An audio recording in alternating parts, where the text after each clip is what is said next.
การแข่งขันกีฬารักบีในงานมหกรรมกีฬาแห่งชาติครั้งที่12ที่นครหลวงเวียงจันทน์เป็นเจ้าภาพได้เริ่มดำเนินการแข่งขันอย่างเป็นทางการในตอนเช้าวันที่17พฤศจิกายน2025อยู่ที่เดินกีฬากายกรรมแห่งชาติสีเกิดโดยเกียรติเข้าร่วมรับชมของท่านวิรยุทธราธิกุลประธานสหพันธ์กีฬารักบีแห่งชาติลาวมีบรรดาการนำทั้ง2แขวงคณะนำคู่ฝึกนักกีฬาตลอดฮอดกองเชียร์ของแต่ละฝ่ายเข้าร่วมเป็นจำนวนหลวงหลาย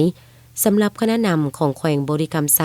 ให้เกียรติติดตามรับชมการแข่งขันในครั้งนี้โดยมีทานคำเพชรใส่ปัญญาห้องหัวหน้าแผนกศึกษาธิการและกีฬาแขวง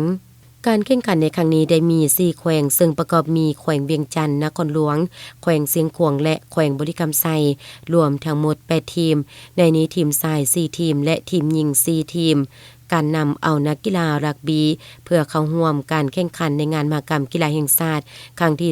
12แม้นเป็นครั้งทำอิฐเพื่อเป็นการสุขยูส่งเสริมและพัฒนากีฬารักบีลาวให้ก้าวสู่ระดับมืออาชีพก็คือระดับสากลในอนาคตและมีการเติบใหญ่ขยายตัวออกสู่บรรดาแขวงต่างๆในขอบเขตทั่วประเทศในอนาคตผลการแข่งขันประเภททีมหญิงอันดับที่1ได้แก่แขวงเสียงขวางรองชนะเลิศอันดับที่2นครหลวงและอันดับที่3ได้แก่แขวงเวียงจันทน์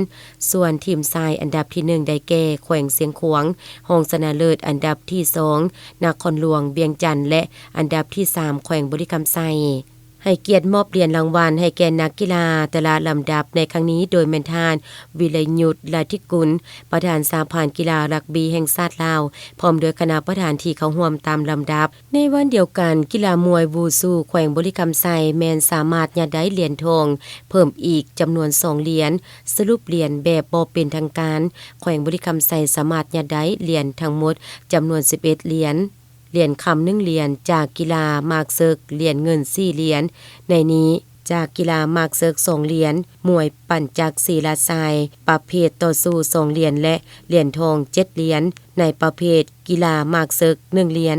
มวยปั่นจักรศิลา2เหรียญและกระต่อสีหลอนยิง1เหรียญมวยวูซู2เหรียญและกีฬารักบี1เหรียญนอนอยู่ในอันดับที่12ของตารางส่วนอันดับที่1แม่นเจ้าภาพนครหลวง